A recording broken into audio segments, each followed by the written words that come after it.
Good morning students. हमने last class में work, energy और पावर के बारे में पढ़ा था। अब हम वर्क के अंदर आगे देखते हैं। वर्क की मैंने आपको एसआई यूनिट क्या थी, एसआई यूनिट ऑफ वर्क इस क्या थी, जूल। वर्क की एसआई यूनिट क्या थी, जूल। लेकिन इसकी सीजीएस यूनिट देखें तो इसकी सीजीएस यूनिट होती है अर्ग। ठीक है, इसकी सीजीएस यूनिट क्या होती है, अर्ग।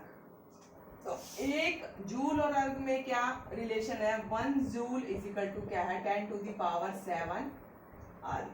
ठीक है, वर्क की एसआई यूनिट होती है जूल और इसकी सीजीएस यूनिट होती है अर्ग।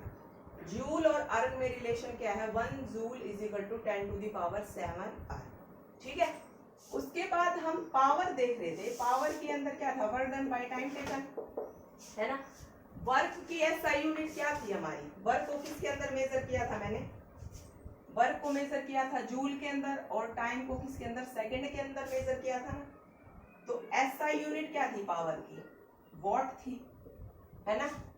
तो इसका मतलब क्या हो गया, 1 वॉट इज इक्वल टू क्या हो गया, 1 जूल बाय 1 सेकेंड। तो अगर आपसे कोई 1 वॉट की डेफिनेशन पूछने लग जाए तो 1 वॉट इज इक्वल टू क्या है, when 1 joule of work is done in 1 second, then the work done is क्या है, 1 watt। ठीक है, then the power is said to be क्या है, 1 watt। when 1 joule of work is done in 1 second, then the power is क्या है, 1 watt। तो ये है हमारी 1 watt की डेफिनेशन, ये एग्जाम में आ सकती है। अगर हम ये तो हमने देख लिया जूल की हमारी पावर की एसआई यूनिट होती है वॉट। लेकिन अगर हम बड़ी बड़ी इंडस्ट्रीज की पावर की बात करें या हमारी जो गाड़ियों की पावर की बात होती है, उसके अंदर हम पावर की यूनिट वॉट नहीं लेते। उसके अंदर हम पावर, क्योंकि उसके अंदर हैवी पावर होगी वो, तो उसको हम मेजर करते हैं किलोवाट आवर में। ठीक है, तो किलोवाट आवर पावर की कौन सी यूनिट होती है, कॉमर्शियल यूनिट होती है। Commercial unit of power is क्या है, किलोवाट आवर। तो 1 किलोवाट और इज इक्वल टू क्या होता है, 1000 वॉट। ठीक है, और 1 horsepower is equal to क्या होता है, 746 वॉट। ये भी बहुत इंपॉर्टेंट है। ठीक है, क्या है, जब मैं गाड़ियों के इंजन की बात करूं या हमारी इंडस्ट्रीज के अंदर पावर की बात करूं तो वो क्या है, उस केस में हमारी पावर की वैल्यू हाई हो जाती है। तो उस केस में हम पावर को वोट के अंदर ना मेजर करके किलोवाट आवर के अंदर मेजर करते हैं। ठीक है, तो 1 किलोवाट आवर में 1000 वोट होते हैं, 1 हॉर्स पावर में 746 वोट होते हैं। ठीक है, और हमारी वर्क स्केलर क्वांटिटी थी, एनर्जी भी स्केलर क्वांटिटी थी, तो इसलिए पावर भी क्या है, पावर भी हमारी कैसी क्वांटिटी होती है, स्केलर क्वांटिटी होती है। ठीक है, याद रखना। फिर उसके बाद हमने देखा था पावर का फॉर्मूला था W/T, है ना। लेकिन वर्क की बात करें, वर्क क्या होता है, force dot displacement by time. Displacement by time क्या होता है, हमारा वेलोसिटी होता है ना। तो इसका मतलब पावर क्या हो गया, फोर्स डॉट वेलोसिटी। अगर किसी न्यूमेरिकल में हमें पावर निकालनी है और हमें दे रखा है फोर्स और वेलोसिटी, तो उस केस में हम क्या है, पावर का फॉर्मूला ये वाला यूज करेंगे, ना कि P इक्वल टू W/T। ठीक है, फिर उसके बाद क्या है, अगर हम घरों में बिजली के बिल की बात करें तो वो हमारा वोट में नहीं आता, है ना। तो अगर हम हमारे घरों के बिजली के बिल की बात करते हैं कि मतलब हमारा क्या आता है, हमारा बिल कि हमने इलेक्ट्रिकल एनर्जी कितनी कंज्यूम की है 1 मंथ में, 2 मंथ में, है ना।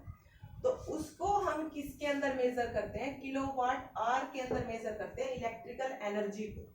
ठीक है, तो इलेक्ट्रिकल एनर्जी को किसके अंदर मेजर किया, किलोवाट आवर में। लेकिन हमें पता है एनर्जी की यूनिट होती है मेरी जूल होती है ना।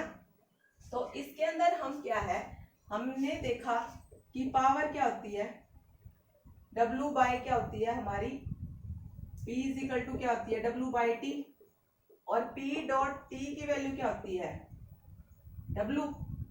और हमने एनर्जी के केस में देखा था कि energy is equivalent to work done. तो इसलिए मैं यहाँ W को क्या है E के इक्वल लिख सकती हूँ। तो P dot E is equal to क्या हो गया E। तो पावर को मैं किसके अंदर लेती हूँ किलोवाट के अंदर, और टाइम को अगर मैं ले लूँ आर के अंदर, तो एनर्जी की वैल्यू क्या आ गई मेरी किलोवाट आर आ गई ना। ठीक है, तो अब हम आगे क्या देखते हैं कि 1 किलोवाट आर जो क्या है इलेक्ट्रिकल एनर्जी है, तो उसको क्या है हम जूल के अंदर उसकी कितनी वैल्यू होती है हम वो फाइंड आउट करते हैं। मतलब किलोवाट आर क्या इलेक्ट्रिकल एनर्जी है ना, तो उसकी वैल्यू अगर मैं जूल में निकालना चाहूँ तो उसके अंदर मेरी वैल्यू क्या होगी। सिंपल देखो, हमने देखा कि 1 किलोवाट आर क्या है, 1 किलोवाट में 1000 वॉट है ना, और 1 घंटे में कितनी है इतनी सेकंड होती है 3600 सेकंड। तो ये वैल्यू मेरी कितनी आ गई 36 1 2 3 4 5 वॉट इनटू सेकंड। तो ये कितनी आ गई 3.6 into 10 to the power 6 joule आ गया। तो 1 किलोवाट आर क्या आ गया इतने जूल के इक्वल आ गया। समझ में आई। लेकिन हमें पता है कि हमारी वॉट की यूनिट क्या होती है, पावर की यूनिट क्या होती है वॉट, लेकिन हमने देखो यहाँ बिजली का बिल क्या आता है ये जूल आ गया। ठीक है, तो इसका मतलब किलोवाट आर और जूल के अंदर रिलेशन पता चल गया आप लोगों को। मतलब मैंने क्या कहा है, जो हमारी इंडस्ट्रीज वगैरह होती है उसके अंदर हम पावर को किलोवाट आर के अंदर मेजर करते हैं। तो पावर तो इलेक्ट्रिकल एनर्जी जो हमारे बिजली का बिल आता है वो आता है हमारा किलोवाट आर में, मतलब हर घंटे हमने कितनी हमारा वॉट यूनिट कितनी जली है। तो किलोवाट आर के अंदर इलेक्ट्रिकल एनर्जी का बिल आता है। इलेक्ट्रिकल एनर्जी की यूनिट होती है जूल। हमें पावर पता है W/T होता है, तो P dot T equal to क्या हो गया W, और वर्क डन किसके इक्विवेलेंट एनर्जी के इक्वल, तो इसलिए W की जगह मैंने क्या लिख दिया E। तो P डॉट T क्या हो गया E के इक्वल हो गया पावर किलोवाट में ली, टाइम आर में ले लिया, तो एनर्जी क्या आ गई किलोवाट आर आ गई। ठीक है, अब मैं किलोवाट आर क्या है ये हो गया मेरा इलेक्ट्रिकल एनर्जी। अगर मैं इसको क्या है जूल के अंदर कन्वर्ट करना चाहूँ तो कैसे करूंगी मैं, किलोवाट 1 किलोवाट में 1000 वॉट होते हैं, घंटे में 3600 सेकंड, तो W डॉट क्या आ गया ऐसा आ गया। तो ये क्या होता है जूल होता है, तो 1 किलोवाट किसके इक्वल आ गया 3.6 into 10 to the power 6 joule.